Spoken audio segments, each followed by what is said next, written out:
Good evening, good afternoon, hello everyone, and thanks for joining us for this webinar with Andy Vega from Mauget Company.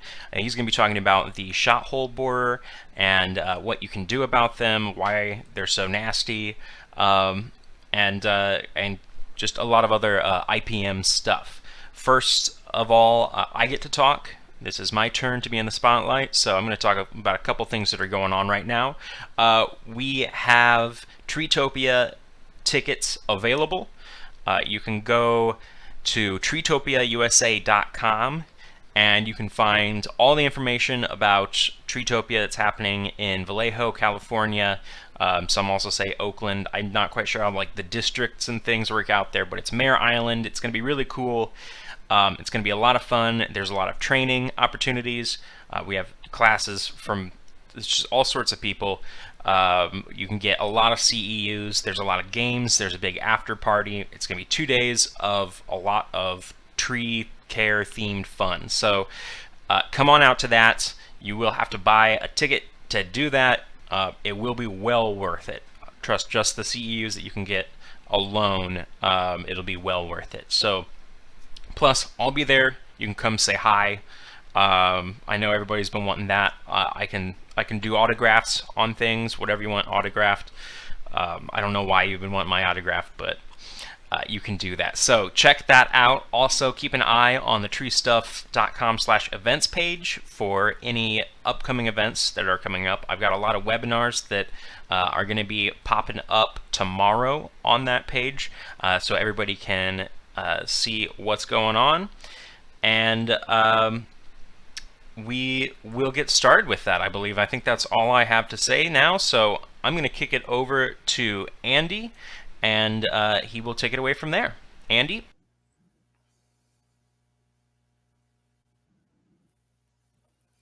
All right. Hello, everyone. Thank you for joining. Kale, if I could just get an audio check, maybe just let me know how things are sounding. Good, good. Well, thanks for joining, everyone. This is going to be a presentation on boring insects, and I'm going to do my best to not make it boring.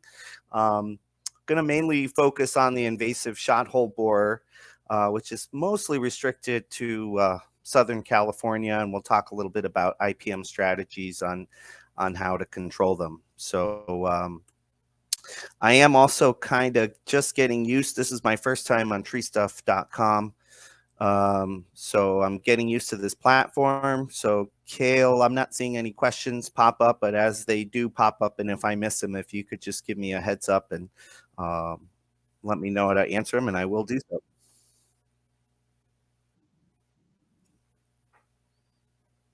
Perfect. So just to give you a little background information on myself, I've been the Chief Science Officer with Mauget now for a couple of years. I was officially handed the title in 2020, but I have been doing some research for Mauget since 2011.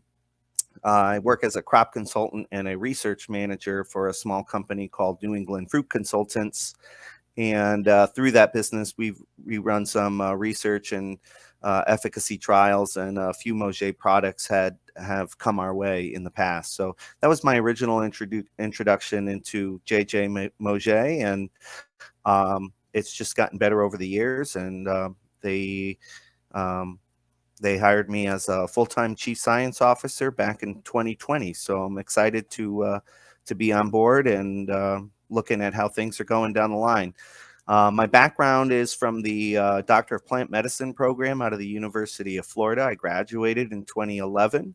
If you're not familiar with the program, I would strongly encourage you to check it out. It's kind of like an alternative to a traditional PhD, which tends to be focused on a very specific field of study.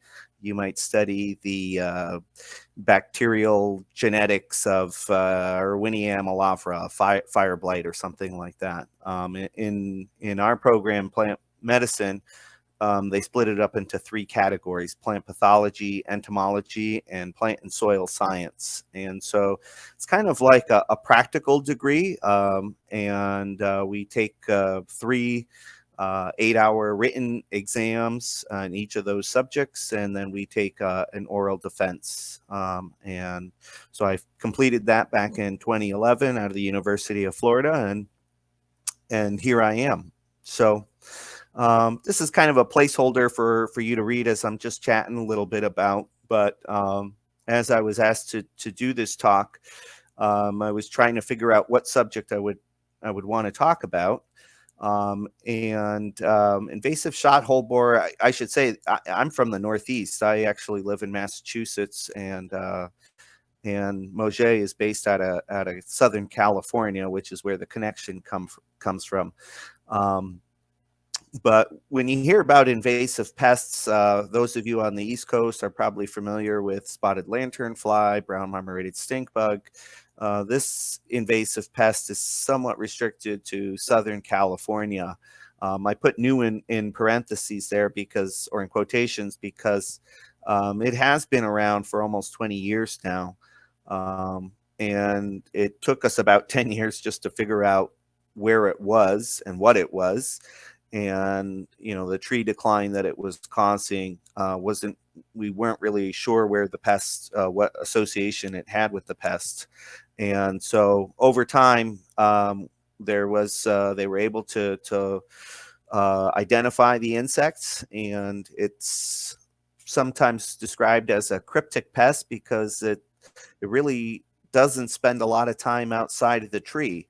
So there's not a lot of room for viewing the pest unless you're specifically inside of the wood.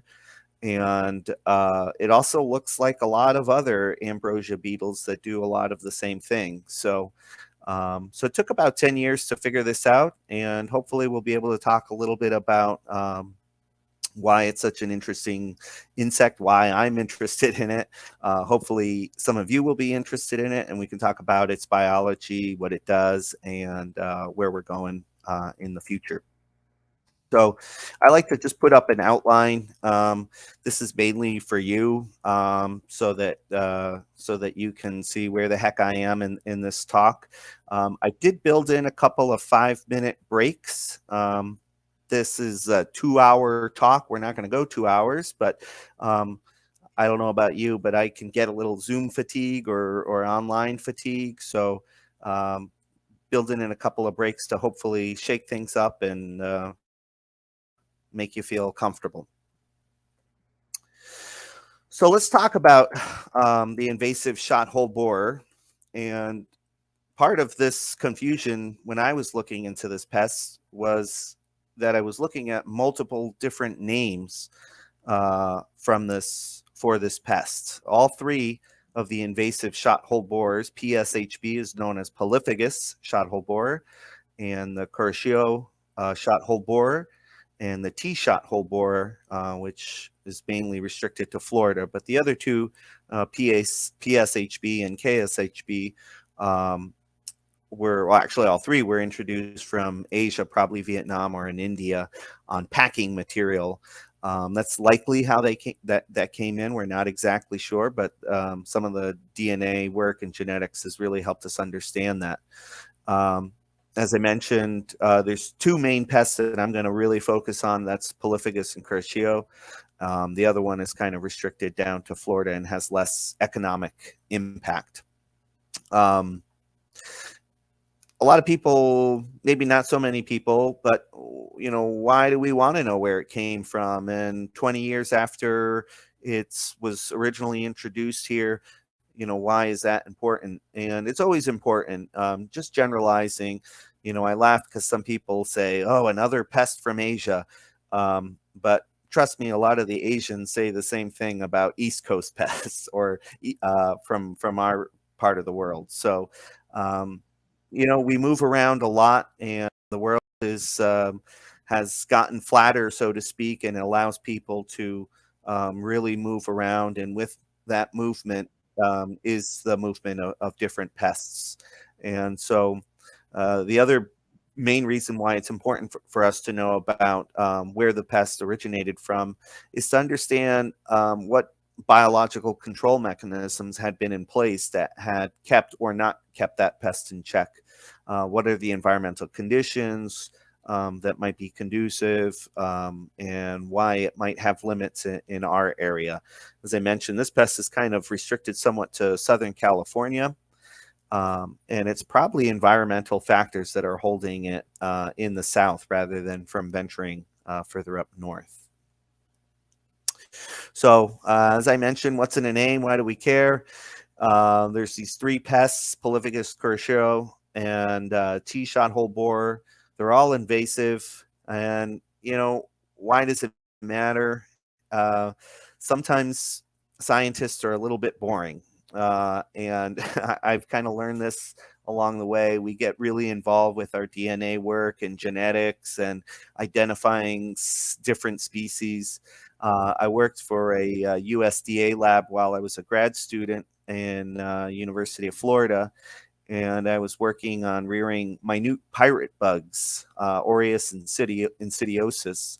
And about 3 years into the project, we discovered we were actually rearing the wrong insect. And it was a very closely related pirate bug called Aureus pomelo.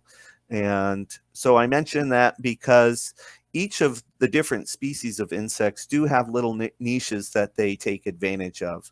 And so sometimes the general differences between the species aren't particularly huge, but from the research perspective, it's very important for us to understand those differences. And if they are indeed different species, how does that affect the general public? How does that affect the different species that they're colonizing on? And from there. I should also say, for those of you that are collecting CEU credits for today's presentation, Kale laughed at me because he said, your questions are one of the hardest questions that we've received. And I was concerned about that, but I decided to give you all a little bit of a cheat sheet.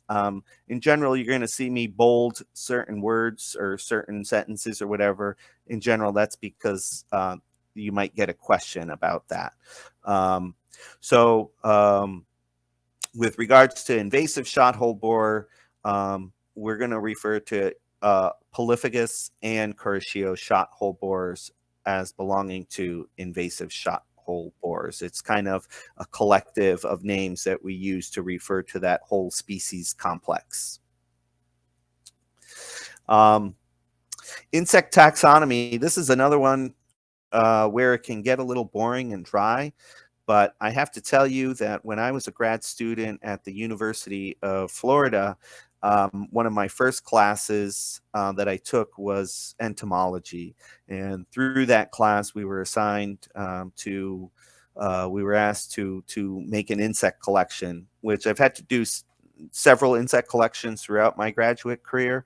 But the first one was most definitely the toughest. I think we had to collect 50 or 75 or so insects in 20 different orders. And holy moly, was that intimidating. But in general, what I would like you to take home from this is kind of along the same lines that I was talking about with what's in a name. Sometimes understanding where the insects are categorized gives us clues on how the insects might behave, or where they've evolved from and what direction we might expect them to go into. So in here, you're going to see just a little bit about where our friend, the invasive shot hole borer, comes from. If we have any entomologists on the line that took their entomology courses 10 or 15 years ago, we would have most likely called, we would have called Ambrosia beetles all in their own family, Scolatidae. But they have since been reclassified and reorganized through genetic work, and they are now belonging to the Curculeonid beetles. Those are snout beetles, and as you can tell from looking at this insect Pest, there's not much of a snout on it, but but it is in the curculon. It has a subfamily of Scolatinidae in Scolatini, and that generally refers to most of the Ambrosia beetles. So after my first terrifying entomology class, I really got into the program, and I really just thought it was the coolest thing that I was learning about. And the sheer number of insects is just crazy to think about. A very common trivia quiz that I like to throw out to a lot of people any random time is if you think about mammals and you think about how many named species of mammals that we have on this planet, there's only about 5,500. If we were live, I would have probably asked you this question and had you shout out the answer and see how close we were. The follow-up question, of course, is, okay, there's 5,500 mammal species. How many named species of insects there are? And I gave it away through that bold on this page here.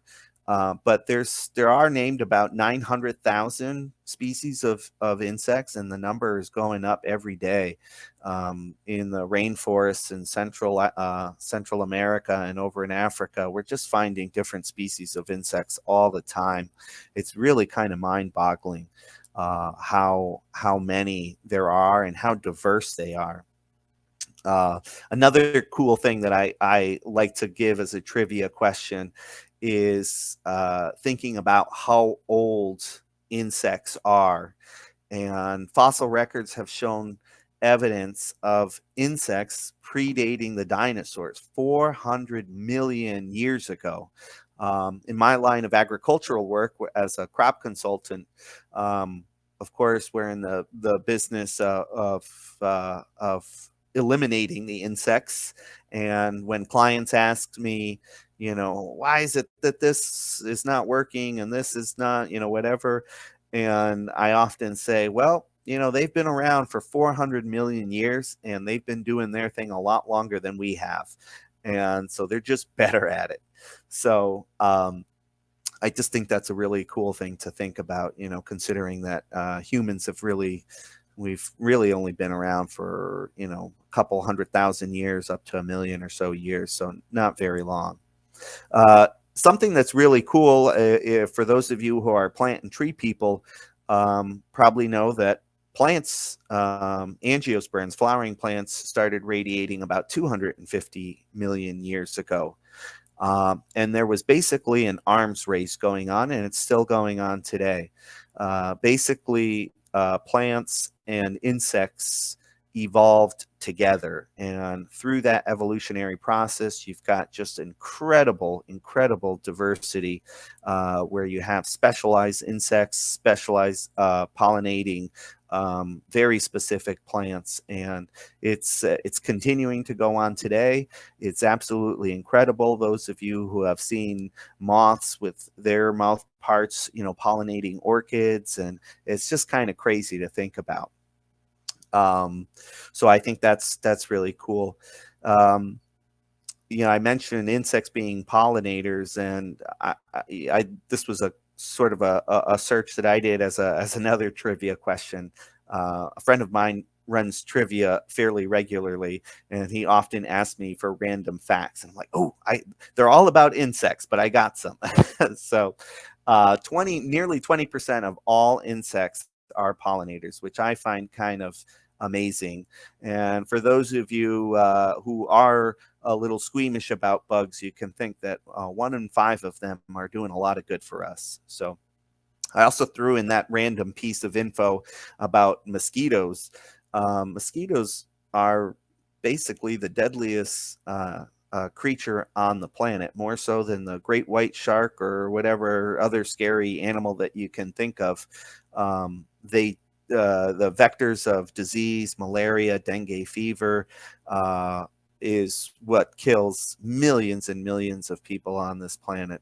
And so they are the number one killer on our species. So I don't think too many of you are fans of mosquitoes, but I figured I'd just throw that really interesting fact out there too.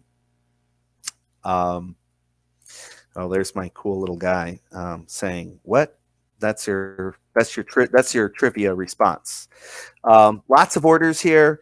There's not much to pay attention to here. Those of you taking CEUs will want to pay attention to the right side where we're looking at the beetles. I mainly put this on there for another comparison. I thought this was kind of interesting. I mentioned that mammals have 5,500 named species on our planet. Interestingly, mammals are broken down into about 26 orders. And if you look at the 1 million different species of insects, they're also broken into about 26 orders. So goes to show you a little bit about where classification comes from. It's a human perspective. But what I really wanted to show you, and I think I was mentioning to you earlier about my insect collection, we did some 20 different orders, and this is where they come from. As you go through this list, there's probably most of them that you're quite familiar with. Most people know grasshoppers and earwigs and mayflies if you're fishermen, and termites everybody knows about on this program. And you know, we want to kind of focus in on the beetles. They are the number one order of insects. There's over 400,000 named species. They are just incredible to look at. When I was doing my graduate collection, so this was after my introductory collection of entomology, I had to come up with some 250 different insect species. And you can see over there, you know, the color, the shape, the size of beetles is absolutely incredible to think about. So there's a couple of very large books that probably are about 6 inches thick each, including every single family of the Coleoptera, which are the beetles. So Uwalacea is formerly was in their own family, the scoloptid beetles, as I mentioned earlier. They've been shuffled around, and those are generally referred to as the bark beetles, and the Xyloborini specifically refer to Ambrosia beetles. So really kind of cool. I think I wanted to show you how big they can get. That picture on that bottom right is the largest beetle that we currently know of. And then you have our little guy, our little invasive shot-hole borer, who's about the size of George Washington's nose on a quarter. So absolutely incredible. So I set up a quick 5-minute break here. Kale, how are we doing? One quick question here. I don't know if you want to get into different different insects at all with these questions, but I had someone asking about the peach tree borer. If you would be, are you going to be talking about things like that or taking questions in that range? Can you repeat that, Kale? I'm sorry. Sorry. Am I coming through like a chipmunk again? Yeah, boy.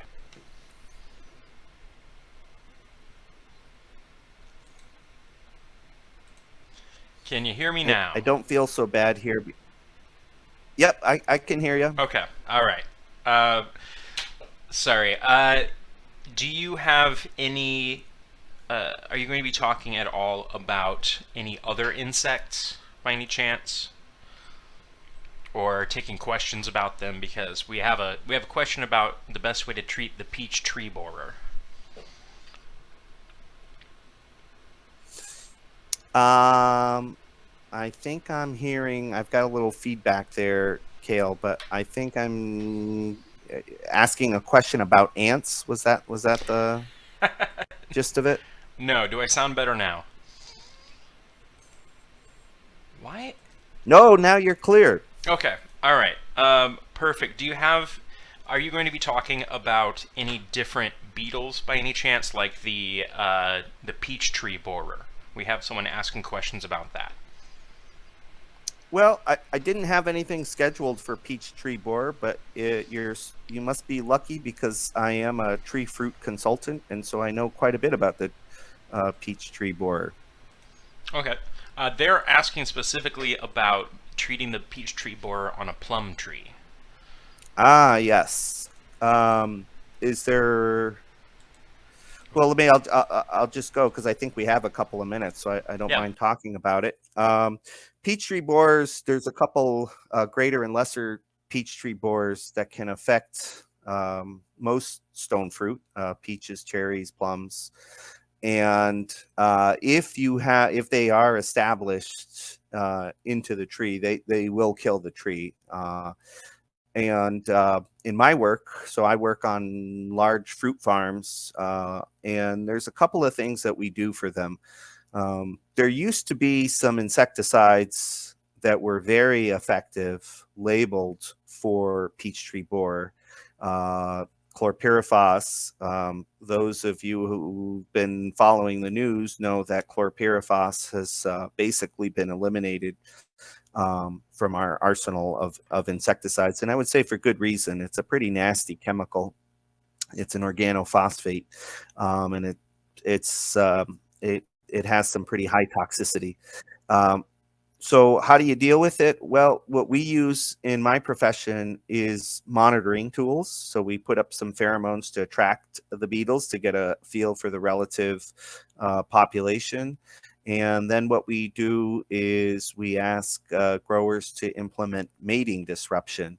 Mating disruption basically deters the beetles. It's kind of like a plume of pheromone that overwhelms the insects and prevents them from mating.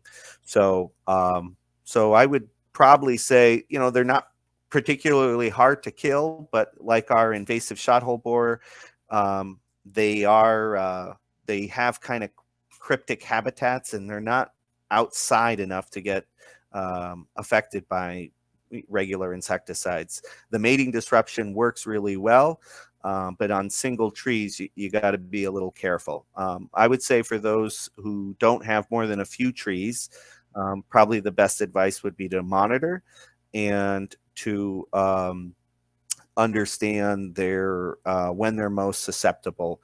So for my clients in the Northeast, we know that they come out in mid-May through mid-June, and that's when you can get them. Did I answer that okay? Yeah, I think that was a great answer. Um, real quick, I want to pop in here. I don't think I said it earlier, but to get your CEUs, you have to complete a quiz that I will post a link to in the comment section and in the video descriptions at the end of the webinar. You'll have about 24 hours to take that quiz to get the full 2 CEUs, and anywhere after that, it will be worth 1 CEU. So I'll put that one in there real quick. Very quick question, Philip Bishop, is the Ambrosia beetle affecting anything else other than the maple? Oh my gosh, yes. Yeah, we haven't gotten to that part yet, but I'll give you the sneak preview. The reason why they call it the polyphagous shot hole borer is because it has a huge range of hosts that it feeds on. So unfortunately, yeah, it does affect quite a bit. Great. So I'm going to go. I think those questions kind of took 5 minutes. So I'm just going to kind of keep cruising. Insect behavior is really interesting because in my field, I work with a lot of farmers, and sometimes the question that they always ask me is, what kills it? It's just real short answers. And the person that asked the question about the peach tree borer, this kind of was a good segue for that, because it's really important to understand the behavior of the insect. many insects. We've been dealing with brown marmorated stink bug here in the Northeast, and it's been a challenge for us. And it was really interesting to see how some of the early work, stink bugs are relatively large insects compared to many others, or at least to many other fruit pests that we deal with. And when they were doing the in vitro trials, it didn't seem like they were too difficult to kill. But when we tried to translate that into actual efficacy out on farms, we were having a tricky time.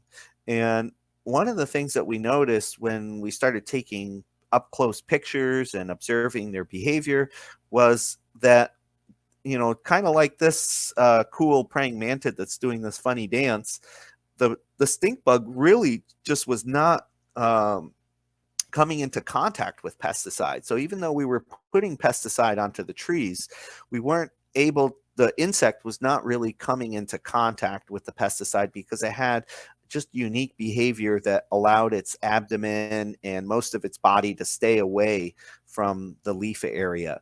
So I kind of give that story just to have, this pest has been around really only for 10 years. I mentioned 20 years, but 10 years since we've really known about it.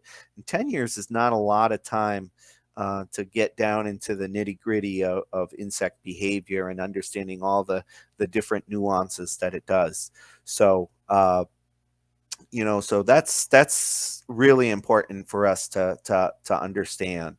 Of course, when you talk about insect behavior, you have to talk about life cycle and understanding when the pest is or when and where the pest is most available to certain environments.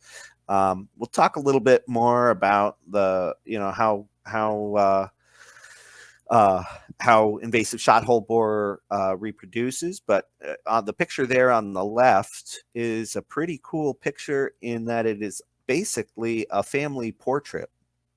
So what you're seeing here is a juvenile, most likely a male in this lighter brown color, followed by an adult female. And I can't tell exactly, but it looks like that's the much smaller adult male. You can see that in the adult picture there. And then she's got several forms of immature stages. And so they all hang out together in their little galleries. And it's really interesting. So, of course, when you talk about, their life cycle, you pick certain stage to start from. I'll start with a female, and we'll also talk about one of the challenges with using monitoring techniques, which I'll talk about at the end of the presentation, is that females are mated in or already gravid in their in the outside environment. So they mate inside of the tree. When they leave the tree, the females are the only form that have wings. They will tunnel into the galleries. They'll lay their eggs. And then in a short time, those eggs will hatch into several different instars. I talked about the different insect families, and I'm going to go back actually because I think this is important for you guys to know. But sorry. There are two main types of insects. There are hemimetabolous and holometabolous insects. Beetles being holometabolous, that's a big fancy word for saying that they go through complete metamorphosis. The other insects, I'll take grasshoppers, for example, don't go through complete metamorphosis. And the easy way to think of it is insects that go through complete metamorphosis go through complete changes. So the immature stages look totally different from the adult stages. A caterpillar looks nothing like the butterfly that it develops into as an adult. Whereas a grasshopper, when you see a grasshopper is basically a little tiny, or immature stage of a grasshopper is basically a little tiny stage of a grasshopper. So, so there's a little clue here. These go through three different larval instars, meaning three different changes. Unlike their hemimetabolous relatives, the immature stages are called nymphs. So we don't have nymphs in beetles. We only have larvae. One of the cool things I think about Ambrosia beetles are, I was talking about my work in farming, and they do a type of farming, and so do a lot of other insects.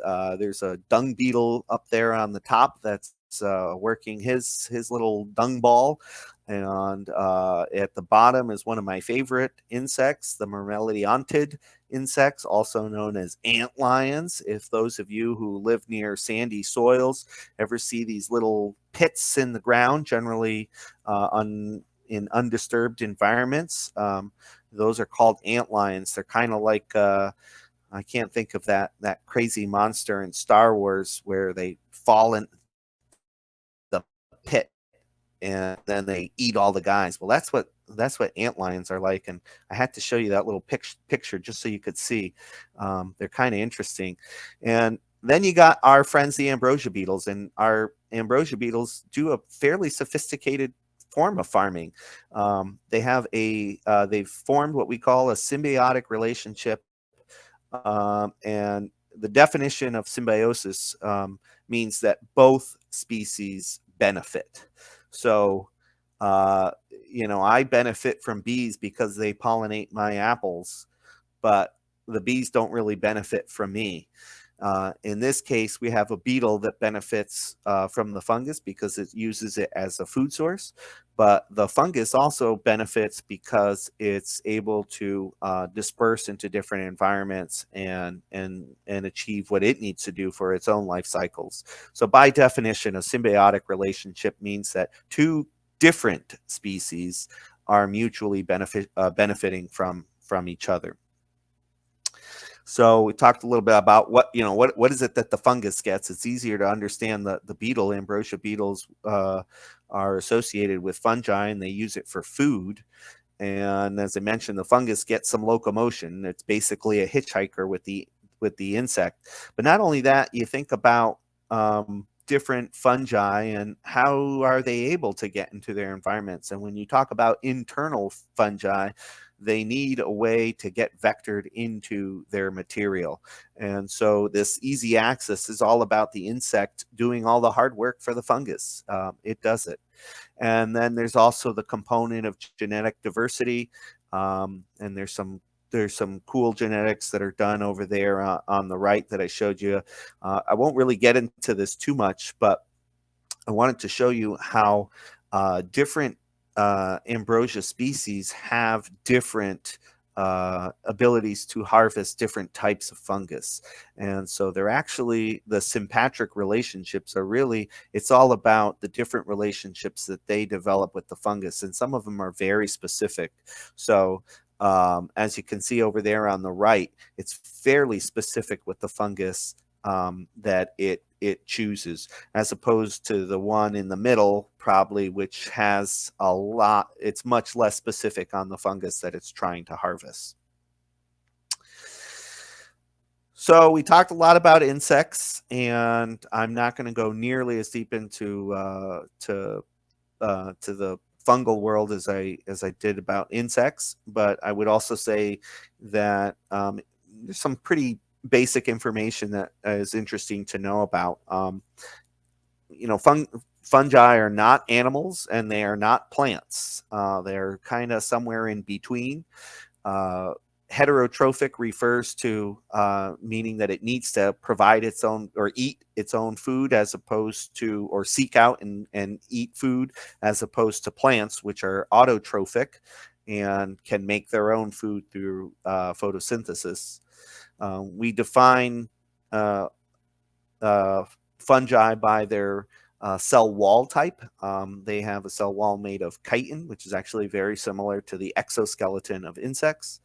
And they're eukaryotic, meaning they have a true enclosed nucleus. So that kind of separates them from the protists and bacterias and stuff. I was bragging about beetles being really cool, but if you want to get into the diversity of fungi, it's absolutely incredible. You could probably get a lot more colors on your palette looking at different fungi than you can in insects. And we use them for all kinds of different things, foods, drugs, composting. They are the great recyclers on our planet. So they usually are, hidden under the forest floors or eating your leftovers that you didn't get to reheat. And that's how we think of them, but they play a large role in our environment. So it's just a crazy slide to think about the vast diversity of different fungi. And so I talked a little bit about the taxonomy of insects, and now we'll talk a little bit about the fungal taxonomy. Really want you to just focus on the few different genera that we're working with. Fusarium, Graphium, and Paraacromonium are the three very specific types of fungus that our friend, the invasive shot-hole borer, specifically goes after and harvests and farms for its offspring. So we talked about symbiosis and how two separate, different, unique species develop this really cool relationship. Holy moly, Ambrosia beetles bring it to kind of a new level, as I mentioned before. They have this specialized organ called Mycangia. This is electron microscopy, looking at this cross-section of basically the mandibles of the insect here. And what you find are these unique little pockets that are developed for carrying specific fungus in their mouths. And they have the ability to tell the differences between the fungi and how to and which ones to carry and which ones to use. So I mentioned a couple of different species that are associated with that. Fusarium uwallacea, that's a big one. Graphium uwallacea, and the Paraacromonium pembium are the three species that are most associated with invasive shot-hole borers. Somebody asked a question earlier about, does it only affect maples? I wish. This is probably needs to be updated, but they have an incredibly wide host range. 340 different tree species, 62 different families, over 80 different reproductive hosts. It's just kind of crazy. There is a difference between, what's the difference between the general host range, that 345 number, and the reproductive host range of 80. And what we do know is that invasive shot-hole borer can get into different wood, but it does need the help of the tree species to allow that fungus to develop. And so what we're understanding now is that different tree species have a different ability to deal with invasive shot-hole borer. It's kind of like an allergic response in humans. We're hopefully getting through the end of COVID, or at least getting used to it in our environment. But one of the most deadly effects from COVID was not necessarily the virus itself, but it's our own immune response to COVID, basically like a huge inflammatory response. And that's kind of what happens in trees with invasive shot-hole borer. And it's not actually the insect itself, it's the fungus that's associated with that. And so what you see is different species have different reactions. Those of you know about coat it in trees, and that's basically a walled off response where if the tree senses some form of injury or disease, what it does is it walls off certain sections of the tree where the problem is located, and it does that to prevent the disease or whatever from spreading throughout the tree. Unfortunately, that response also can close off vascular movement. And so one of the biggest problems that happens here is the tree responds by walling off some of these fungal galleries, and if you have heavy infestations, the tree will start to seriously decline. Ambrosia beetles, there are many, many, many different species, but this species stands out a little bit unique in that it attacks healthy wood. We have many different ambrosia species in agriculture, and most of them are associated with stress.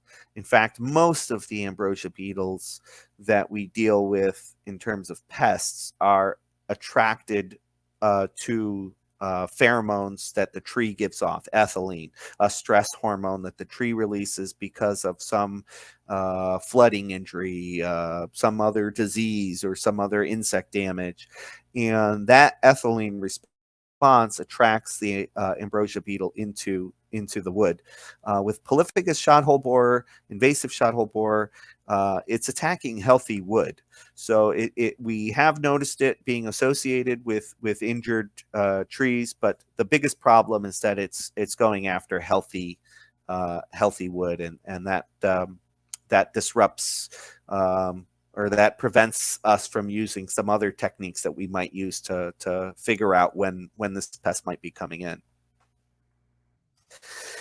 So I mentioned the most susceptible hosts. That's a big list, but it's not too bad. The asterisks are there for those of you in California, are there for native California hosts that this invasive shothole borer can affect. This list is getting updated. I'm not sure if I have the most updated list, but I think I do. Less susceptible hosts to ISHB. That -FD refers to Fusarium dieback. So this is the symbiotic, the disease complex, invasive shothole borer and Fusarium dieback, because it's the Fusarium that's really killing the trees. And so you can see here another huge list. Obviously not meant for you to read this whole list, but just to show you the number. And those of you can count quickly will notice that there's not 345 species on there. So I'm really just talking about some of the ones that are most common. Kale, how am I doing? I'm going to just take a quick break to see if there are any questions out there. All right, you're doing pretty well here. The only question that I have right now is asking about treatment at the forest level, which I think we could probably wait on until later on. Yeah. Let's hold off. That'll be the last part. Save the best for last. Okay, perfect. All right, then. Yeah, it's on to you. Cool. Well, this is some interesting. Of course, you guys are probably like, this guy thinks everything's interesting about insects and disease. But artists and farmers, I had a really cool birthday gift given to me a year ago. I should have it. I should have brought it here so I could show you on display. But it's just a salad bowl, but it's made out of wood that has been that has insect bark beetle galleries inside of the wood, and it's kind of beautiful. So it's been treated, so it's not creepy. Don't worry about it. But it is pretty interesting. The beetles make round entry holes. Those of you who are familiar with emerald ash borer probably know about the patented D-shaped exit holes that they can create. And these guys are not D-shaped. They're first of all, they're pretty tiny, about the size of a ballpoint pen, and they're just about perfectly round. So hint, that might be a question. Some people think that they eat wood. They're not eating wood. They're basically making tunnels so that they can farm and lay that fungus in those tunnels. And those tunnels are made for their offspring, and so that they can inoculate those tunnels with their fungal galleries.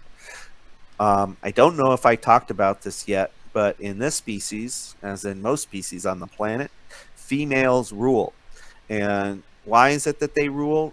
They do a couple of really amazing things that the males simply can't do. First of all, they can fly.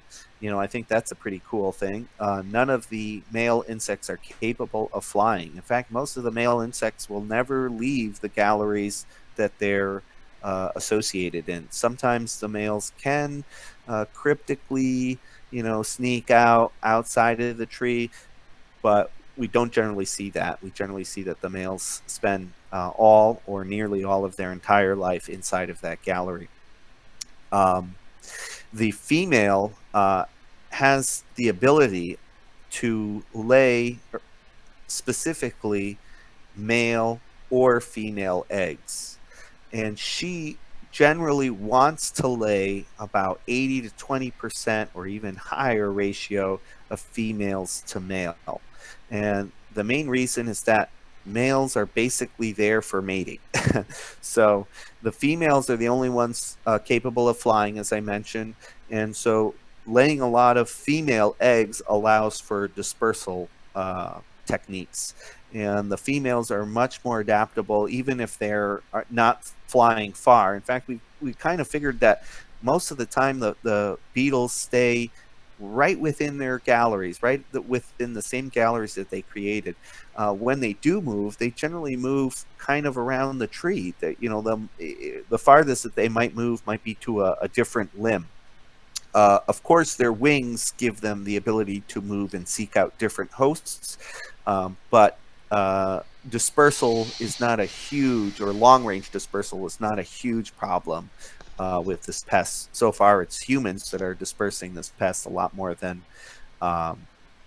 they are. Brothers and sisters mate, and this is a really interesting behavioral technique. The main problem with brothers and sisters mating in general with other species is genetics. You don't want to mix up genetics, and sometimes it can get a little confusing in there. But the reason why it works for invasive shot-hole borer is that it keeps them inside of the tree, away from the outside environment where they might be susceptible to other pests, woodpeckers, whatever. I mentioned about that Mycangia. Those specialized organs that are held within their mandibles are collected, and then they use them to inoculate with either Para-Acromonium or the Fusarium. So, like many of our invasive pests, it does get a little tricky once the research finally catches up. It's here. It's in Southern California. I don't know if we can consider it totally endemic just yet, but it's definitely here. They're kind of moving on to a new phase of research. They've looked at the different host species in California, even though the lists are getting larger and larger. A lot of the money for this stuff, for research, is based in agriculture, because that's where most of the available resources are. So avocado is labeled as one of the pests, and I don't know about you, but I love my avocados, and so a lot of money is going into avocado research and how invasive shot-hole borer is affecting that market. But one of the tricky things to understand about pests, invasive pests, is why is it that this pest, which is native to Vietnam, doesn't cause nearly the same amount of damage that it does over there in Southern California? I was talking to Keith Eskelin, who's one of the principal investigators or researchers on this pest, and he was suggesting that box elder might be completely eliminated from the Southern California landscape where this insect is detected. So it's just run rampant over there. And the problems are that they over in Vietnam, they have several other parasitoid wasps or other fungal entomopathogenic fungi that will control invasive shot-hole borer from really taking off and taking hold. So it's important to understand. Going back to that original slide that I talked about, it's important to understand why they're difficult to control, because we might need to implement other techniques to work on them. So I think I've been talking for about a half an hour. I'm going to go get a drink of water, and I'll give you a couple minutes to think about this. Have you ever heard the story about a town, the trees, and the green invader? So why don't we come back at, I got 6:57. Why don't we come back at 7:02, and we can talk all about it. Sounds good. Kale, that sound good for you? Yep, I'll do a little bit of talking here real quick and send us up to a little screen to make sure that people don't think that we've gone off the air or anything. As we've talked about a little bit before, while he wanders off, I want to make sure that I got you on mute, Kale. Sorry. Oh, you're fine. Good. All right. Sorry, I muted him. It's getting a little bit crazy over here with all the buttons and stuff. So I just want to talk a little bit about some of the things that we have on TreeStuff here while he's taking a little bit of a break from talking about bugs. As I said before, we have Treetopia happening. That is July 29th and 30th in California. If you are interested in coming out to that, it is treetopiausa.com. You can also go to the TreeStuff webpage, and it's right in the center, big orange block that says Treetopia. Order tickets now. So that's it's going to be a lot of fun. It is our first TreeStuff event in years now. It does not take the place of Jambo. It does not take the place of any other events that we're going to be at, or any of the TCI expos or anything like that. This is something completely new, completely different, very much focused on training and getting CEUs, but with our own special sort of flair. We're putting it on with A+ Tree in California, who are great friends of ours, and we've done a couple different parties with them. If you've been to any of the TreeStuff parties after TCIA events or expos, then you know that we work well together with creating parties. They're very fun. They're very up for doing anything and everything. So we've got all sorts of things planned. We might be going live with one of our planning meetings in the coming weeks, so keep an eye out for that. We've got parades planned. We have all sorts of different games. We have the Ninja Ladder is coming back, as well as the touchdown competition that we'll be setting up. All these things that you can do once you come in. There's a whole kids zone, kids area, food vendors. I think somebody's going to be running like a cotton candy machine the whole time, where you can just come up and get that in between your classes. So please check that out. Going to be a lot of fun. Also, a couple things to check out if you haven't already on TreeStuff. We have the new notch 1/2-inch rigging block, which is kind of the little brother to the spring-loaded rigging block. It doesn't have that spring-loaded knob. I don't think. I haven't actually gotten my hands on this one yet, but it is designed by the same group of engineers and arborists who've put this together to make it super useful, super sturdy, and super rope friendly as well.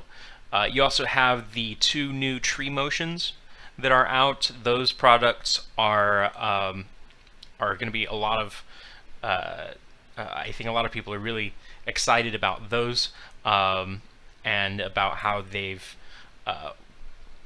reworked one of the most popular harnesses that's ever been made for tree care.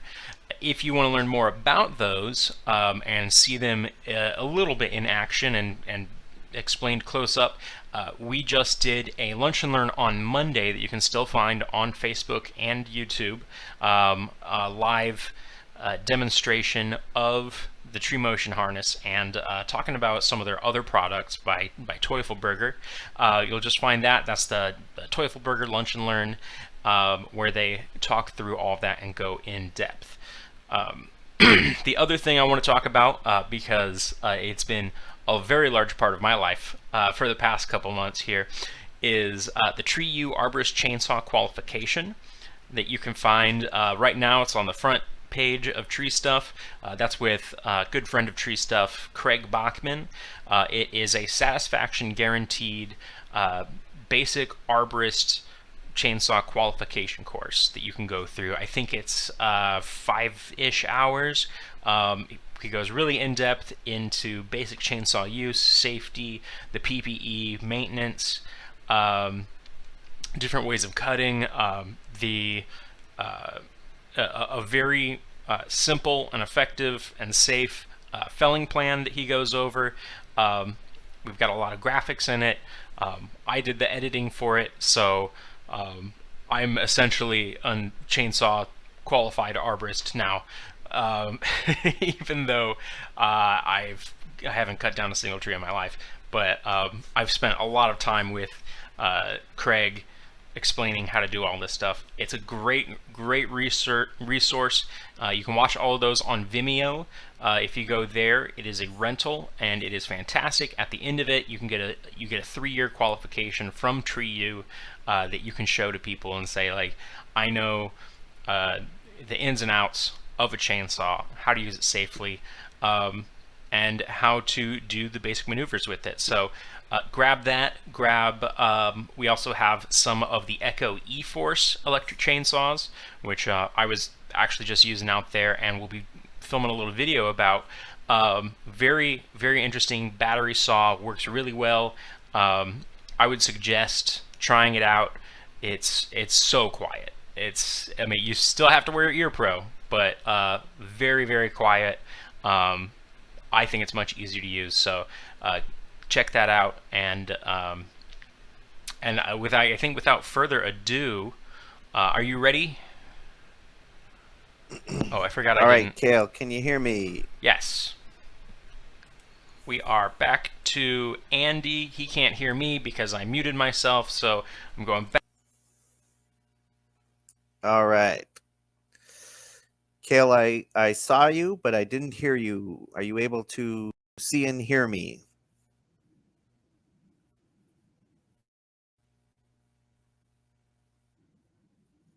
Yep. Cool. Excellent. Before I get going into this section here, any questions that I should think about?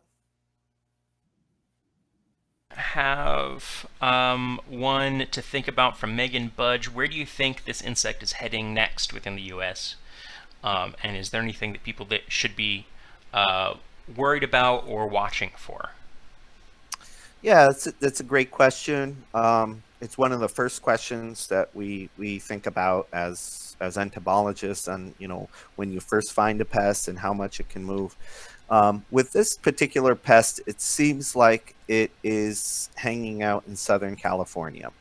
It seems to me it's mainly an environmental effect that's holding it there. It's not moving. It would have already moved up into Northern California if it did have the capability of moving there. But right now it seems to be that it's held in that area. So the T shot hole borer that I haven't really talked about so much, which also comes from Asia, is occupying tropical or subtropical Florida. So you can see an association related to those environments. So hopefully, I think it's staying where it is.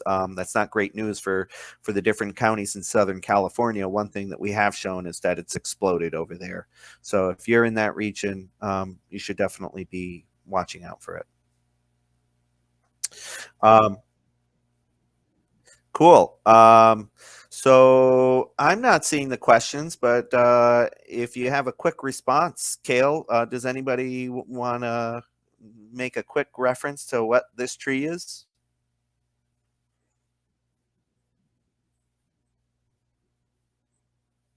Yeah, okay. So anyway, I'm going to assume that at least a few of you will recognize this as a beautiful ash tree. And this is my story about the town trees and the green invader. And I also sit on my local town's tree advisory committee, and we were notified by the DPW, who does a lot of the pruning, about some decline that they had noticed in the trees in one of our parks. And so the tree advisory went to check it out. And this is going to be, by the way, a segue into some plant healthcare, which I'd like to, I'm sure a lot of you that are on this conference are into that and are doing that. But I have noticed over the time there's a lot of companies that haven't really incorporated plant healthcare into their business, and so this is kind of like a little promotion for including that. And aside from the benefits that I think that it can do to the environment and saving these trees, I think it's really valuable from a business perspective to add this to your resumes, because there's a lot of room for business here. So when we walked over to look at these trees, this is what I saw. And so the first tree was an ash tree. These are some ash trees that were in the park that were affected. This picture I took, no, I lied. I took these pictures this morning. So I was going to say, when I was first notified of the ash trees, we were notified in mid-May. And I'm up in northern Massachusetts, pretty close to the Vermont border. And sometimes this year started a little bit later than other years. And so that tree, in the picture, I was kind of debating, like, maybe that tree hasn't leafed out yet. Maybe something's funny going on with it. And when I started walking, looking at other trees in the park, I noticed this, and this is a beautiful ash tree, and it is looking rather deciduous in mid-May compared to its other leafed out friends.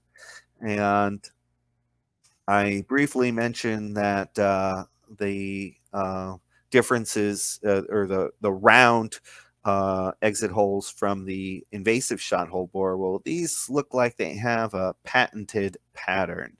And looking, peeling back at the bark, we saw this patented, this really familiar pattern, these beautiful galleries that I was talking about earlier. And of course, who's the culprit? It's our friend, the emerald ash borer. Incidentally, this one belongs to a different family. They belong to the Buprestid families.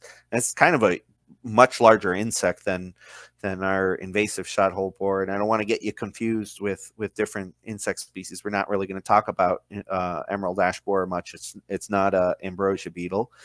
But I really wanted to illustrate it because I wanted to show the steps that are involved in plant healthcare. Those trees that we looked at are in pretty rough shape. We did assess them at, there's some guidelines that you can use for most pests. And I should say that for invasive shot hole borer, we don't have guidelines set up like this as well as we do as for emerald ash borer. But the Forest Service looks at more or less a 50% threshold. If 50% of the canopy is compromised, then that tree is deemed more or less it's a lost cause and it needs to come down. But there's some hope for trees in emerald ash borer, and lots of hope actually. We've very successful campaigns with ash borer, and on the tree committee, I was the only one that had this optimistic output. Now those trees in the park, there's a stand of about 8 of them, and unfortunately most of them look like this picture here. So those trees are going to have to come down. But on our main street, we have about 25 ash trees in somewhat of a monoculture, and that's where they planted them many years ago. And those trees, those ash trees, are in wonderful health. They look a little bit more like this tree here. And so, what I'm trying to suggest to you is that there is an excellent opportunity to look at the trees that you're servicing in your on your different jobs. Yeah, you might have to take down a tree like this one. Yeah, you might have to take down a tree that's suffering significant loss. But it's an excellent opportunity to talk to your customers about saving trees. In the case of the emerald ash borer, in our case, in our town, we're going to save minimally 30 trees that have less than 50% canopy damage. Those 8 trees are going to have to come down, but we're looking at it as there was a big 2-page article in our local paper, and we're looking at it as a really excellent opportunity to save some trees. So I'm optimistic about saving 30 of them. 8 of them are going to have to come down, but I look at them as ambassadors for their species, because we're also going to set up some monitoring in those sites and an educational kiosk to sort of talk about the problem that we have over there. So, you know, there's a lot of components to tree healthcare. This is just some stuff I threw together, but it's important to talk to your different customers about what their expectations are. Some of these things have significant costs, and it's probably tough to, you don't want to offer somebody remediation for a tree that doesn't have much of an outlook. You do want to think about the different culprits of declining tree health.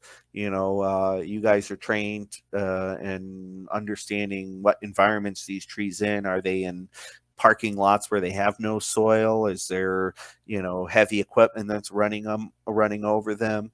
Are they susceptible to some diseases or insects? And so it's definitely something that if you're not actively including or incorporating into your business plans, not that I'm associated with it at all, but certainly encourage you to look into it. Remediation, that's we have a very positive campaign going in my town. Interestingly, those 8 trees that were gonna have to come down, they didn't get there like that in 1 year. They've been declining for probably close to a decade. And incidentally, in my local county here in Massachusetts, I live in Franklin County, we were the last of the Massachusetts counties to declare emerald ash borer.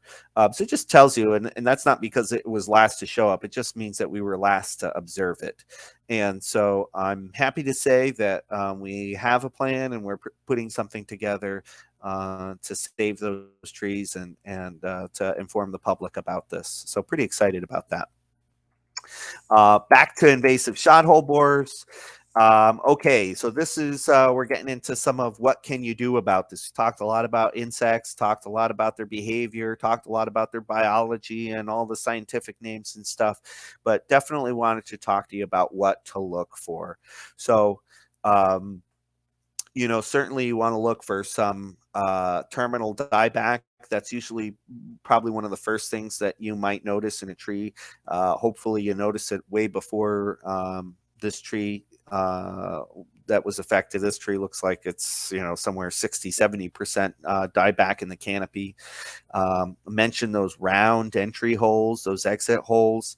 It is not unique, but it is different from some other pests. But exit holes would obviously give you a clue that something's tunneling in there. Sometimes, I didn't put in a good picture here for the sugary or frass. Frass refers to insect excrement, insect poop. When the insect kind of tunnels into the wood, it's chewing the wood and it's pooping it out. And so what you'll see is some pushed out frass, that insect excrement, and sometimes as it's going through some of the xylem or phloem, you'll see some sugar just push right out of the tree. Sycamore is very susceptible to invasive shot-hole borer, and you'll see some pretty significant staining on the bark because of that. I think I have a picture in there. Talked about that terminal branch dieback, and also that, you know, this is a pest that does not eat wood. So it is not, so it's not like it's consuming the tree. That's not what's killing the tree. It's all about that Fusarium dieback, which we call it because of those inoculated galleries. So I put here colonize act. I should have asked a question about this, but I didn't. It does colonize active xylems, the active xylem system. A lot of pests will focus on different parts of the tree. Sometimes they're phloem limited. Xylem is really important with this pest because our tree injections that we can use and that are successful and have a good, or we're developing a better efficacy rate with this, move up in the xylem stream. And they pretty much have to go up in the xylem stream. So for insects that aren't colonizing, moving into the xylem system, even though we might be able to get some kind of insecticide in there, we might not be getting it to where we need to. So good news with this pest, that is not just about my interest of their cool Mycangia or whatever, is that we can actually get some good insecticide to where these beetles are and have an effect on them. So that's really a good thing. Infestation. I mentioned this a little bit. I don't know if I explained it well enough, but when I talked about those little family portraits that were all hanging out in local galleries, they tend to spread out very closely, you know, and their galleries tend to be associated right around the original entry spot. That's my version of describing insect galleries in different wood. But it's important for you as tree health professionals to understand where this colonizing is happening. Is it in the trunk? If it's in the trunk, well, you got some problems. It's likely that walled off defense in the trunk is going to have significant impact on terminal branches at the top of the tree. You know, if they're in tertiary branches, which this beetle also goes for, if they're in smaller twigs, well, geez, that's a lot easier to deal with. You know, either simple pruning, removing certain sections or branches, you know, would have a strong impact on that. The concentration of the beetles has a direct correlation with the amount of impact you'll see in the tree. And I talked a little bit about how certain species are more or less susceptible to that Fusarium dieback. It's kind of like that allergic response that I talked about, how aggressive they are in walling off this disease. Ironically, the ones that have less of a response tend to have less problems with the disease. Sometimes the tree species simply don't allow the fungal species to reproduce, and if they don't reproduce, then the beetles will simply move out of the trees altogether. So some signs and symptoms to look for. So you mentioned sycamore being very susceptible. That's a picture of that staining that you see on the wood around. So that's obviously pretty easy to recognize. You know, that's a problem, obviously. And so those of you in California probably have started seeing this stuff. I did mention that that it can attack healthy trees, and when insects attack healthy you know, we tend to look for the disease or you know, other Ambrosia beetles affecting damaged parts because of that ethylene response from the tree. Well, what we're looking at here is probably entry holes that are moving away from already diseased wood. So, you know, sometimes when you see old pruning wounds, that might be an easy spot for the invasive shot hole borer to move into. as I mentioned, again, they can attack totally healthy wood, but sometimes you look for those little soft spots where they can gain entrance. Totally dependent, cultivar specific, so it depends on what species, on how readily they can affect it or move into the wood. Kale, I'm going to hold off right here because I feel like there might be a question or two. You got anything?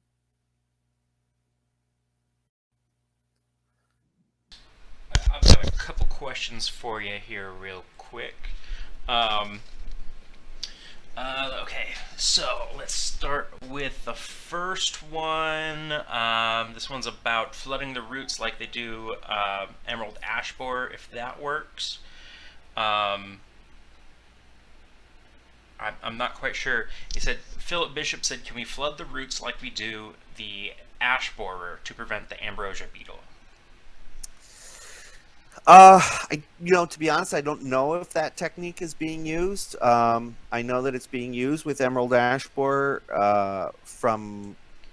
it's kind of a reactive response from the ash borer, but I don't think, although I can't confidently say that it's associated with invasive shot hole. That's not a practice that they're regularly doing. Okay. Brian Tybalt asks, does the wood integrity recover along with plant health? Well, that's totally cultivar specific and species specific. So, in the case of sycamore and box elder, no. What happens is the trees wall off that disease and it does not recover at all. In the case of some other species, they can, the tree can kind of heal over and grow over that would, and it wouldn't be a problem. So it's totally species specific. Okay. When the tree reacts, sorry, I missed one here. This Brian says he's guessing that phloem-based insects would best be treated with bark treatments. Yeah. So it kind of depends, with this guy, because we do know he's in the xylem. A lot of the research has been based in tree injectables. So because we can take advantage of that xylem movement. So not necessarily for this pest, but that doesn't mean that bark treatments aren't ineffective. It just means that we have other options with this one. Okay. When the tree reacts to the Ambrosia beetle and walls off, does it kill the beetles in the tree or in that section of the tree? I guess technically maybe yes, but usually what the tree is reacting behind the insect. So usually what happens is those galleries are vacated because of natural aging.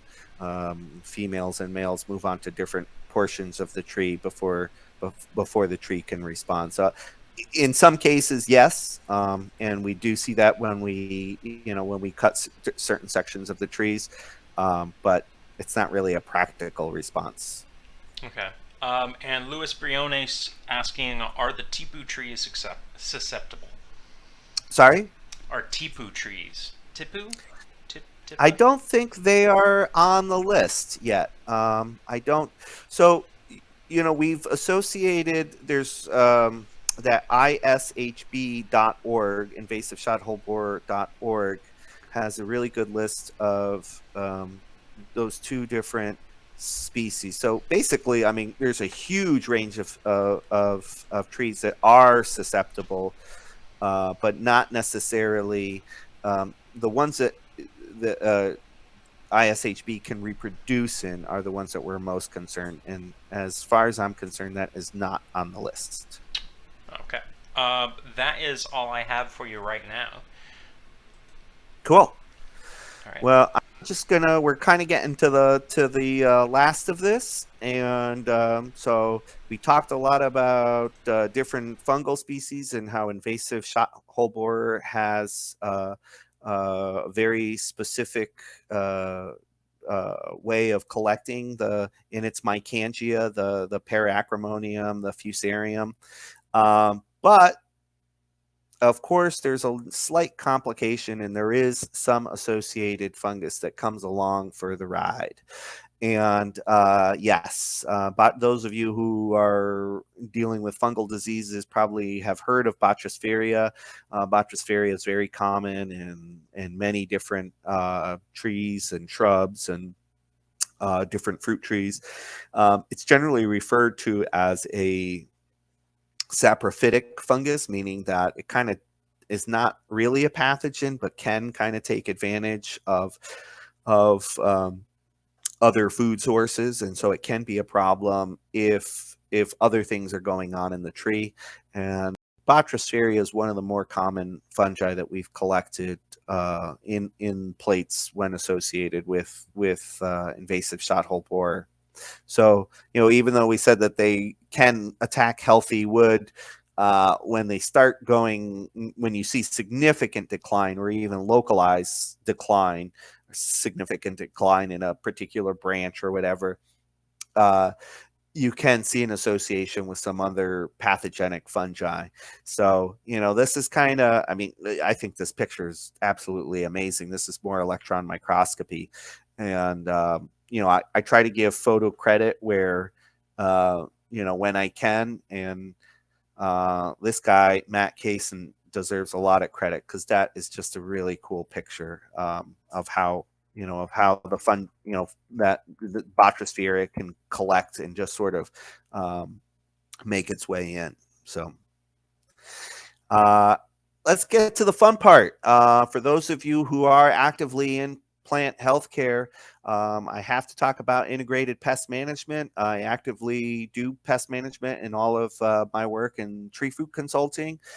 This is a picture of a trap that they're using for invasive shot-hole borer, but I kind of put this picture up here because it's one of the cooler traps that we use for invasive shot-hole borer, kind of a little puzzle trap that takes its time for the insect to work its way down. There's a little collector of ethylene or something like that, or to collect the dead insect in there. But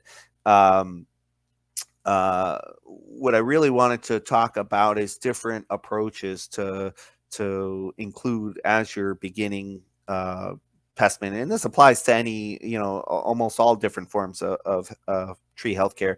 Monitoring, holy moly, monitoring is probably one of the most important things that you can do. Person asked a question about peach tree borers, and monitoring was basically the first thing I mentioned. Emerald ash borer, one of the first things that we're going to implement is a monitoring program. That's the most successful success we've had with invasive shot-hole borer has been monitoring. I'm happy to say that they have developed a much easier monitoring chap for invasive shot-hole borer, and it's basically a white sticky card, and it's got querceterol on it, and that's just a natural oak based pheromone that is released, and the insects are attracted to that. So you just include that pheromone on a white sticky card, and you'll get if there's locals in the area, they will plaster that white sticky board, and you can kind of see how they are doing. Prevention we always mention as the first line of defense. If you can prevent the disease, insect, whatever, from coming in, that's one of your more successful approaches. Of course, when you talk about it already being here, it's like, well, how do we do it? How do we prevent it? But we are having some success, for example, by restricting it in different counties in Southern California. And a lot of the educational programs, monitoring programs, help to prevent the insect from moving into uncharted territory. Biological control. At the beginning of the presentation, I talked about understanding the relationship with pests in their native habitats, this one being from Vietnam and India. And so what are the biological controls over there? Why has it been kept in check over in that environment? Cultural control could be different things, like maintaining healthy trees, planting trees that aren't susceptible to this particular pest, and mechanical control we mentioned as pruning out, physically removing the insects by pruning out infested wood, and chemical control kind of falls into an interesting category because a lot of people think chemical control, hint, hint, CEU people, chemical control, sometimes people want to separate organic control from chemical control. And while organic options are certainly on the table, a lot of times organic options are just lumped into chemical control. So we don't really count organic control as an option. It's the type of chemical control, or it could be a type of biological control, but it's not separate from chemical control. Those of you who have conversations with people about agriculture, and they ask, oh, is this organic means that it's unsprayed? No, it doesn't. In many cases, organic means that things are sprayed more than they are under conventional systems. But it's important to know about chemical control because we need to understand the pest biology. When is the insect most susceptible to chemical control? How effective the toxicology that's associated with these chemicals?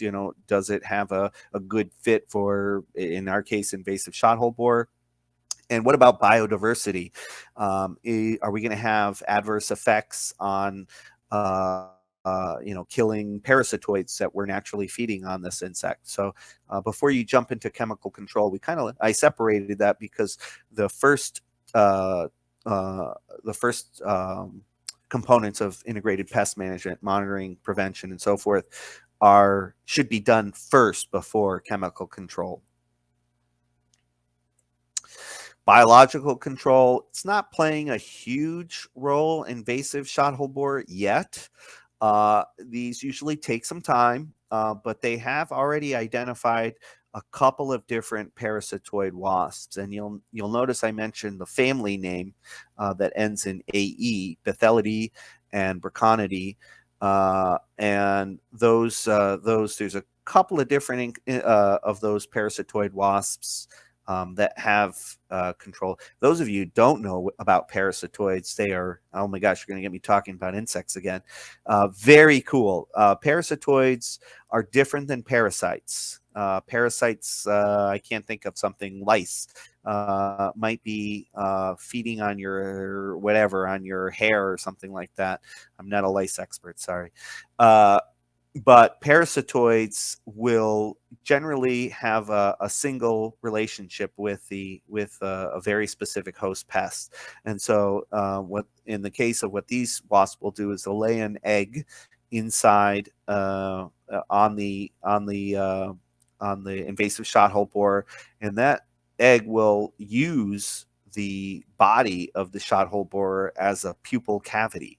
And so it will basically feed and chew and then use the exoskeleton of that borer as its own pupal case. Somewhat cynical, but pretty cool. And I don't mind them when they're doing that on pests. So nematodes are playing a role in this environment also.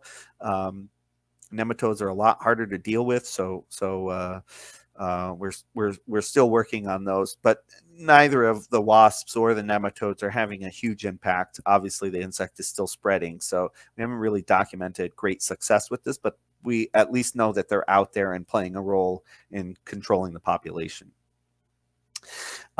This kind of gets to some of the cultural and mechanical control that we were talking about. Obviously, working with resistant trees is a good thing to think about when you're recommending different trees to customers, or if you're planning to put in some trees. Firewood is a big deal. Those of you who have seen signs on the highway that say, do not transport firewood. It's not just emerald ash borer, it's not just Asian longhorn beetle, it's a ton of different insects. And so keeping firewood local is pretty handy, because we're talking about these Ambrosia beetles, but there are quite a number of beetles that are able to gain access to different areas because of us, because we're moving that around. Sterilizing pruning tools. This is not really associated with the insect. This is about that fusarium complex, the paracromonium and the fusarium. So sterilizing your equipment while you're doing some of these jobs would be helpful, so that you're not accidentally inoculating healthy parts of the tree. Pruning out different parts of the tree is always a little depends on how infested, how much hold they've taken, but obviously tertiary branches are the easiest. And contrary to what you are probably taught to do, to to not remove branch collars, in this case, unfortunately, you want to take out the whole branch collar. I kind of showed a slide a little bit where they can take advantage of areas right around those sensitive spots. Chipping or kiln drying is a big help, because that can obviously, sometimes when you have full chunks of wood, they can continue thriving in that environment for quite some time, until the tree fully dries out. So chipping or kiln drying is helpful, because that would kill the insects inside there. And there's been a lot of research that's been done on solarizing, and this basically raises the temperature so that it makes it so that the insect can't thrive in that environment. So some success with that. And then I'm going to get into some chemical control. This is obviously, it's a little bit tricky on how we make the decision to do this. I think our initial reaction is just nuke them, but we have to think about those things that I talked about with integrated pest management, and figuring out how effective it is. It's been a lot of work done in both in vitro and field trial studies to show what is pretty successful. So chemical control, it starts at this level with different insecticides. They do them in labs in small tubes to see if there's any efficacy associated with the insect. Inhibition zones are what they use for fungal plates, where basically you put a little droplet of fungicide on a fungal plate, and you look to see if the fungal mat has cleared out. And so it's always important to see how they do. We start them here in the lab, and then we can if you have some effective tools there, then you take them out to the field and try them there. So somebody asked a question a while ago about what do you do, what is working. Here's a list of stuff that is working. They have had some efficacy with some of the pyrethroids. That's bifenthrin. I'm going to give CEU people a wink, because there is going to be a what's not on this list question. Bacillus subtilis is a really cool, it's a pathogen that is kind of out competing that fusarium, and there has been some work done with that. I should have probably bolded that emamectin benzoate, which we'll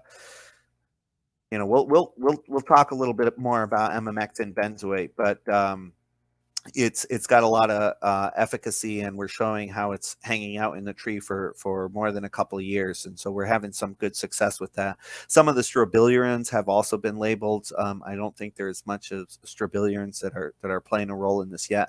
Tebuconazole, propiconazole, metconazole, these are all SI fungicides that are working quite well, and so there is some hope here. We're still fairly early in this, but I think we're having some success. I should have brought my Mauget hat to put on now, because this part I'm going to be promoting some Mauget products. If you're not familiar with Mauget, we're a small micro injection company. There's not too many injection companies out there. But I want to say it's new technology, but it's not really new technology. It's been around since the 50s. It is a new concept for a lot of different people. and it's pretty interesting. So for those of you who haven't incorporated this into your plant health care's businesses, then I would strongly encourage you to check it out and check out the Mauget website to see what we offer and how you can use it. So personally, when I was hired full-time a couple of years ago to be the Chief Science Officer, we've been really looking at augmenting our research to not only service our specific interests, but I would say also anticipating the direction of what's going on. I'm proud to say that we kind of have been on the front line of looking at residue trials. I'm kind of in my business with crop consulting. The EPA obviously plays a large role in regulating different pesticides. And I thought it was really important to understand our role with pesticides in the environment and looking at pollinator safety. And so we've gotten a lot of positive feedback from the different regulatory agencies that are saying, hey, look, we haven't done that research before, but we really should be looking at it. So I'm happy to say that we're incorporating that into our programs also. So these are kind of some of the great benefits that I think Mauget offers with regards to injecting trees. Landscape and natural areas, sometimes it doesn't really make sense to do broadcast spraying. If you've got 60-80 foot trees, you're not going to be able to use high pressure, or maybe you don't want to use high pressure oils or pesticides to move into that environment. I love the effect of systemic movement that we have with our products going into the xylem stream. I'll show you on the next slide the ease of application. They're these tiny little 2 to 4 milliliter capsules that are housing all of the pesticide rather than using liters or ounces, fluid ounces of a chemical. So it's a much smaller amount, and the work that we're showing is showing that we're getting the same active ingredient up into the tree canopy where it needs to be. So we're pretty happy with that. Those in sensitive areas like the closed application system. I mentioned to you that we're doing a project on our main street in front of our main business district. Well, we don't want pesticides leaking all over the environment. So when I say a closed system, I mean that our 2 to 4 milliliter capsules are going from the capsule into the tree, into the leaves, back down into the roots, and then just circulating in that manner. So it's totally closed system. And so we're pretty happy about those benefits. That's a picture of our little capsules. It's just we have different application methods where we could do larger volumes, but it's a pretty friendly, easy way to do it. When I've placed trials with other universities, usually one of the first things that they say to me is, "Oh my gosh, that was so easy to use. Thank you so much." So. I'm not going to get into a lot of tree injection strategies and technology. Of course, I'll field a couple of questions, but you do need an active transpiration stream when you do provide these. So you do need healthy trees to do this. So chemical control and us, this is pretty general information. What do we go after? Do we go after the insect? Do we go after the fungus? Do we go after both? I talked about their lifestyle being fairly hidden. Can we get the right stuff in the tree? What's going to work? How's it going to go? Well, I just realized on my previous slide that I spelled emamectin with 2 M's, and I'm sorry about that if you noticed that, but this is the proper spelling. Our emeritus science officer, Robin Spitko, had done this really cool study a couple of years ago looking at emamectin benzoate and on London plane trees, and looking at it over several days and years post-infection. And I'm not going to get into a lot of data, but I just thought this was really cool. This is the table version. I'll show you a graph version on the next slide, and that'll be all of my research slides. But basically what I wanted to show you is that the emamectin benzoate moves really slowly in the tree. So that's can be a good thing. It can be a bad thing. It does take a while for it to move up that transpiration stream. Once it gets there, it's rather active in the stream in the canopy, and we like it there because it can stay there for quite some time. So, this is kind of a quick slide on looking at how the levels of emamectin benzoate will stay in a tree, over these 10 weeks that we looked at here. The research has been a little tough on invasive shot-hole borer, mainly because of that hidden lifestyle that they have. Basically, it's all inside the tree. But there is some success. And in this paper here, I would really encourage you to kind of look at this. This is one of the cooler papers that they have referring to Fusarium dieback and California sycamores that they were working on. And, it was good. Basically there's some success. We can kill the insect, but then we have the fungal complex still in the galleries. We can have an effect on the fungal galleries, but on the fungal pathogens, but the movement of the insect can be tough. So in short, I think we're looking at a little bit of a combination of both. We know that EB is probably the more effective of the materials. It does stay in the tree for a longer period of time. In this paper, they were looking at a couple of different options, and didn't have the most success in this research study, but basically we are showing that the combination of both insecticide and fungicide are disrupting that symbiont complex and reducing beetle colonization. So that was a good thing.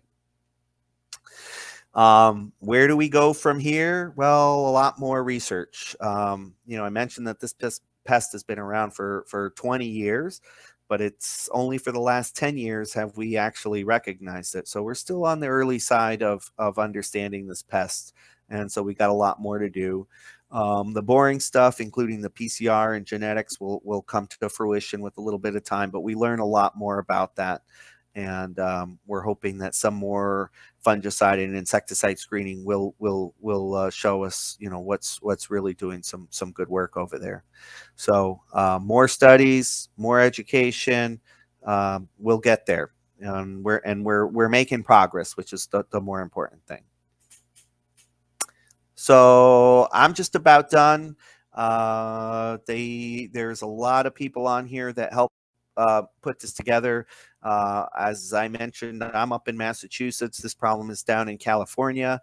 So I should tell you that I would not have been able to do this alone. I had a lot of help. So I just want to thank all those that helped me do this. And if you're still out there listening, please ask away. Kale?